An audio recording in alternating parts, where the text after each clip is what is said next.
نماز پڑھ رہے یقین کوئی نہیں، مسجد تلاش کر رہے گجرانوالہ میں، جلدی نماز کہاں ہو رہی ہے، دکان بند نہ رہے، یہ کیسا یقین؟ یہ اللہ پر یقین کہ 2 منٹ کے لیے مسجد میں نہیں بیٹھ سکتا کہ گاہک چلا جائے گا پھر تجھے روٹی گاہک سے ملے گی، خدا کے خزانوں سے نہیں ملے گی۔ جب پڑھی یقین کے ساتھ 2 رکعت نماز، فرمایا ڈال دو اپنے گھوڑوں کو ان دریاؤں میں، اللہ کا نام لے کے جب گھوڑوں کو دریاؤں میں ڈالا، صحابہ نے جب دریا پار کیا تو گھوڑے کے پاؤں کے نیچے دیکھا وہ بھی خشک تھا پیرے۔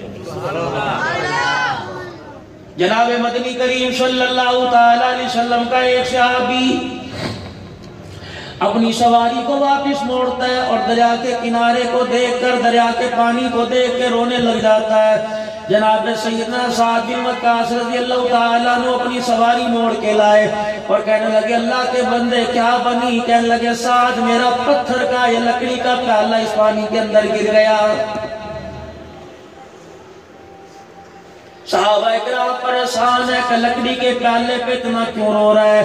کہنے لگے بات پیالے کی ہوتی میں بازار سے دوسرا خرید لیتا، میرے گھر کے اندر کمی کوئی نہیں۔ ایک مرتبہ سرکار مدینہ روح و قلب و سینہ جناب محمد مصطفیٰ صلی اللہ علیہ وسلم نے اپنا پیالہ جس میں کھایا کرتے تھے، جسے استعمال کیا کرتے تھے، جس میں پیا کرتے تھے، وہ پیالہ آپ نے ہدیے کے طور پہ مجھے دے دیا۔ وہ پیالہ میرے اپنے بیوی بچوں اپنی مال جان سے زیادہ سنبھال کے رکھا۔ آج دریا کو عبور کرتے ہوئے پتہ نہیں پیالہ کون سے دریا کے حصے میں گر گیا۔ حضرت سعد کہتے ہیں کوئی بات نہیں، دریا کے کنارے کھڑے ہو کر دریا کے پانی کو آواز لگائی کہ او دریا کی موجو، تمہیں پتہ نہیں ہم غلامان محمد ہیں، تمہیں ہمارا نقصان کرنے کی جرت کیسے ہوئی؟ اس کا میرے بھائی کا پیالہ تیری موجوں کے اندر چلا گیا، خبردار 1 منٹ سے پہلے پیالہ باہر واپس آنا چاہیے۔ سارے صحابہ حیران ہیں نبی کے یار نے کیا کہا۔ ابھی صحابہ ایک دوسرے کی طرف دیکھ رہے تھے، پانی کی زوردار لہر آئی، پیالہ دریا سے نکال کر باہر پھینک دیا۔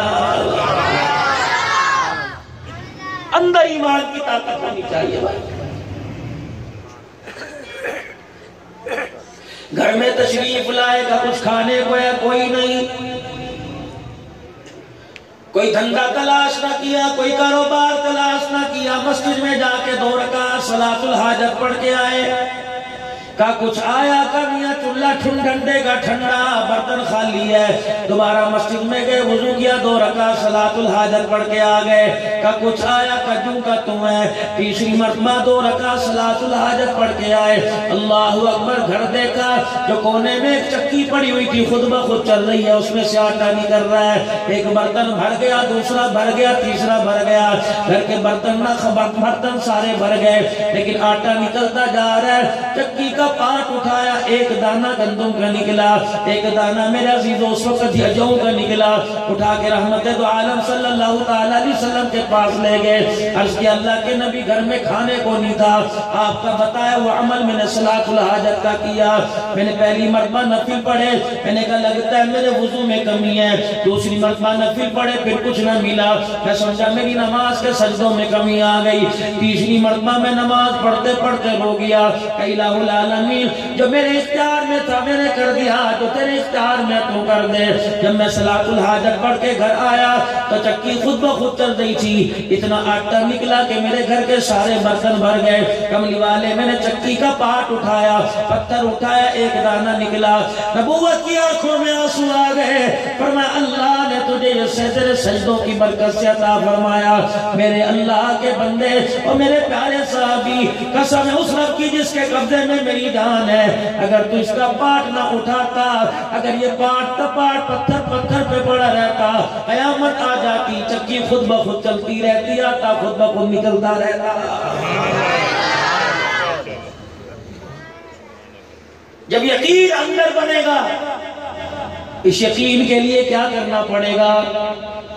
پہلی قوموں کے ذمہ صرف ایمان کا لانا تھا، ہمارے ذمہ 4 کام ہے، سن لیجئے، یہ صرف تبلیغ والوں کا کام نہیں ہے۔ مسلک اہل حدیث تمہارا بھی یہ کام ہے، مسلک بریلوی تمہارا بھی یہ کام ہے، مسلک دیوبندی تمہارا بھی کام ہے۔ آستانے والوں، خانقاہ والوں، تمہارا کام ہے، چشتی سلسلے والوں، نقشبندی والوں، قادری والوں، سہروردی والوں، سب کا کام ہے کنتم خیر امت اخرجت للناس تأمرون بالمعروف وتنہون عن المنکر وتؤمنون باللہ۔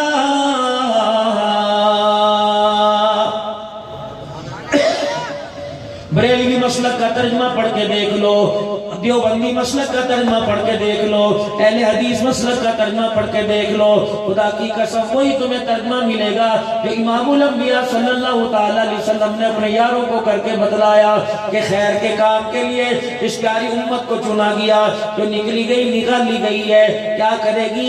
بھلائی کا حکم کرے گی، برائی سے منع کرے گی۔ یہ دو کام امت کے ذمے ہے، رزق کا وعدہ میرا، کپڑوں کا وعدہ میرا، اولاد کا وعدہ میرا، موت حیات کا وعدہ میرا، عزت کا وعدہ میرا، اولاد کے مستقبل کا وعدہ میرا، بچے بچیوں کے رشتوں کا وعدہ میرا، مکان کا وعدہ میرا، دکان کا وعدہ میرا، گاڑی کا وعدہ میرا۔ دکان بند کر کے بیٹھ جا، جس کام کے لیے تجھے نکالا گیا وہ کام کر، مجھے میری کبریائی کی قسم ہے رزق تجھے وہاں سے لا کے کھلاؤں گا جہاں تجھے سوچ نہ جائے گی۔ سبحان اللہ۔ اقتدار بھی دوں گا میں، اس دنیا کے اندر اقتدار بھی دوں گا، دنیا کے اندر عزت بھی دوں گا۔ اب کمائی کیا ہے؟ حضرت علی رضی اللہ تعالیٰ عنہ گھر تشریف لائے، سیدہ فاطمہ الزہرا کو مصلی پہ یوں سر جھکائے دیکھا۔ فاطمہ، سیدہ فاطمہ کی ہمت اتنی بھی نہ تھی کہ حضرت علی کے جواب دے سکے۔ ہلکی سی آواز آئی، الایا فاطمہ کیا ہوا؟ سیدہ فاطمہ الزہرا رضی اللہ تعالیٰ عنہ نے فرمایا علی آج 5 دن ہو گئے روٹی کا ٹکڑا پیٹ میں نہیں گیا، نماز کے لیے مصلی پہ کھڑی تھی، گر پڑی، میری ٹانگوں میں ہمت کوئی نہیں، اب کیا کرتے ہیں؟ حضرت علی رضی اللہ تعالیٰ عنہ مدینے سے باہر نکلے، ایک یہودی ملا، میاں اس وقت کہاں پھر رہے ہو؟ کہ اپنے کوئی مزدوری کروائے گا، میں مزدوری کی تلاش میں ہوں۔ اس نے کہا مزدور تو مجھے چاہیے، یہ کنویں سے پانی کھینچ کے میرے کھیتوں میں نگاہ ڈال دے، کیا ملے گا؟ کہ ایک ڈول پر ایک کھجور کا دانہ ملے گا یا ایک سوارا ملے گا۔ حضرت علی رضی اللہ تعالیٰ عنہ نے پہلا ڈول کھینچا، ایک کھجور کا دانہ مل گیا، دوسرا ڈول پانی کا کھینچ کے کھیتوں میں لگایا، دوسرا دانہ مل گیا، تیسرا چوتھا پانچواں دانہ مل گیا۔ حضرت علی نے ڈول رسی چھوڑ دی، دانے گننے بیٹھ گئے، ایک ہاتھ کی انگلیوں پر کھجوروں کے دانے گنے جا رہے ہیں، دوسرے ہاتھ کی انگلیوں پہ گھر کے افراد گنے جا رہے ہیں۔ کہنے لگے یہ ایک دانہ فاطمہ کا، ایک دانہ حسن کا، ایک کھجور حسین کی، ایک کھجور صوبیہ باندی کی، ایک کھجور میں علی کی۔ اچھا لائی چلے، اگر کل ضرورت پڑی دوبارہ آ جاؤں گا۔ وہ ہنسنے لگا، علی یہ 5 کھجور کے دانے سے بچے کا پیٹ نہیں بھرتا، تو 5 افراد کے لیے لے کے جا رہا ہے۔ کہنے لگا اے ظالم تجھے کس نے کہا پیٹ بھرنے کے لیے جا رہے ہیں؟ ہم تو کھانا سنت سمجھ کے کھانے کے لیے جا رہے ہیں کہ اتنا کھانا اندر آ جائے کہ ساری رات مصلی پہ کھڑے ہونے کی مصلی پہ کھڑے ہو کے قرآن پڑھنے کی توفیق مل جائے، سہارا مل جائے۔ اگر مصلی پہ کھڑے ہو کر اتنی کھجور سے سارا مل جائے گا، انشاءاللہ اگر ضرورت پڑی کل دوبارہ آ جاؤں گا، ورنہ تو جانے تیرا کھیت جانے۔ یا تو میرے عزیزو زندگی کا کل کا پتہ کوئی نہیں۔ اللہ اکبر، 6 مہینے کے چاول ڈلوا لیے، 6 مہینے کی گندم ڈلوا لی، 6 مہینے کا راشن گھر کے اندر ڈلوا لیا۔ یہ توکل تو نہ ہوا، توکل تو کیا ہے؟ حضرت علی حجویری رحمت اللہ علیہ برد قلندر لاہور کے اندر سو رہا ہے، تم بھی یہاں سے داتا کے دربار جاتے ہوگے، تم بھی یہاں سے دعائیں کرنے جاتے ہوگے۔ خدا پاک کی قسم جاؤ اس بابے کی زندگی تو پڑھ کے دیکھو۔ بابا علی میری رحمت اللہ علیہ کے پاس ایک شخص آیا اور آ کے کہنے لگا حضرت جی یہ پیسے ان کی میں نے زکات دینی ہے، آپ نے فرمایا تجھے شریعت بتلاؤں، طریقت بتلاؤں یا حقیقت بتلاؤں؟ کہنے لگا بابا سادہ سا آدمی ہوں، ان پڑھ سا آدمی ہوں، مجھے کیا پتا شریعت کیا ہوتی ہے، مجھے کیا پتا طریقت کیا ہوتی ہے، مجھے کیا پتا حقیقت کیا ہوتی ہے؟ بابا زکات بتا۔ فرمایا شریعت یہ ہے 2.5 روپے زکات دے دے، 97.5 روپے اپنے پاس رکھ لے۔ طریقت یہ ہے 97.5 روپے دے دے، 2.5 روپے اپنے پاس رکھ لے۔ حقیقت یہ ہے سارے کے سارے دے دے، خالی ہو کے صدیق اکبر کی طرح بیٹھ جا، پھر دیکھ اللہ نسبت کیا عطا فرماتا۔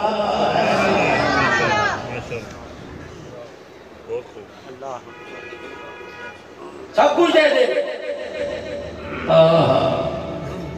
سیدہ خدیجہ الکبریٰ رضی اللہ تعالیٰ عنہ مدینے میں مرد عورتوں میں سب سے امیر تاجرہ، مال کی کمی کوئی نہیں۔ محمد عربی صلی اللہ علیہ وسلم جس کی تجارت کا مال لے کے تجارت کے لیے دوسرے ملکوں میں جاتے، جب سیدہ خدیجہ نے حضور علیہ السلام سے رشتے کا پیغام بھیجا، رحمت دو عالم علیہ السلام نے قبول فرما لیا۔ خدا کا سلام نہیں آیا، تاجرہ تھی، خدا کا سلام نہیں آیا، نبی کے ہاتھ سامان دے دیا، اللہ کا سلام نہیں آیا۔ رحمت دو عالم صلی اللہ تعالیٰ علیہ وسلم ایک دن حجرہ خدیجہ میں تشریف لائے اور آ کے فرمایا خدیجہ لگتا ہے ہم دونوں کو راستہ علیحدہ علیحدہ اختیار کرنا پڑے گا۔ سیدہ خدیجہ کی آنکھوں میں آنسو آ گئے، اے کملی والے بتاؤ تو صحیح کہاں میں نے بے وفائی کی ہو؟ کملی والے تیری خدمت میں، تیرے کھانے پینے میں، تیرا ساتھ دینے میں، اوڑھنے بچھونے میں تیری کوئی حکم عدولی کی ہو تو مجھے بتاؤ۔ کملی والے ٹوٹے کر دے، اپنے سے علیحدہ نہ کر۔ آپ نے فرمایا نہیں خدیجہ تیرا میرا نبھا نہیں ہو سکتا۔ سیدہ خدیجہ رضی اللہ تعالیٰ عنہ آنسوں کے ساتھ رونے لگ گئی، کہنے کملی والے پتہ نہیں کتنی امیدوں منت مرادوں سے تو میں نے خدا سے تجھے مانگا، کملی والے ناراضگی کی وجہ بتلاؤ نا۔ فرمایا خدیجہ اللہ نے مجھے دینے والا بنایا، تو جوڑ رہی ہے، تیرا میرا نبھا نہیں ہو سکتا۔ کملی والے حکم کرو کہ 19 اونٹ تیرے دروازے پہ بندے ہوئے ہیں، اے خدیجہ زیور سے آراستہ بیٹھی ہے، اے خدیجہ میں محمد تو دینے والا آیا۔ او لوگو تم نے دنیا کے اندر بڑے بڑے پیار والے جوڑے دیکھے ہوں گے، بھائی خدیجہ کی وفاداری رحمت دو عالم کے ساتھ اتنی تھی، آخری وقت حضور رو رہے ہیں۔ سیدہ عائشہ نے پوچھا کملی والے رونے کی وجہ کیا؟ فرمایا مجھے میری خدیجہ یاد آ رہی ہے۔ اللہ اکبر، اما عائشہ کے منہ سے نکل گیا وہ بکریوں والی۔ آپ نے فرمایا خدیجہ خدیجہ ہاں عائشہ ہاتھ جوڑتا ہوں، اور دوسری بیویوں سے فرمایا میری خدیجہ کا میرے سامنے گلہ نہ کرنا، ٹھیک ہے سوکن سوکن ہوا کرتی ہے گلہ نہ کرنا، جب خدیجہ کا تم نام لے کے تمہارے ماتھے پہ بلاتا ہے میرے یہاں تکلیف ہونے لگ جاتی ہے۔ کملی والے ہمارے پیار میں، ہماری جوانی میں، ہماری خدمت میں، ہماری خوبصورتی میں کوئی کمی ہو تو بتاؤ۔ آپ نے فرمایا نہیں بات نہیں، فرق اتنا ہے، فرمایا جب تمہارے گھروں میں آتا ہوں اللہ اکبر میرے پر پھولوں کی بارش ہوتی ہے، جب خدیجہ دروازے میں ہاتھ پکڑ کے اندر کیا کرتی تھی میں محمد پہ پتھروں کی بارش ہو گئی۔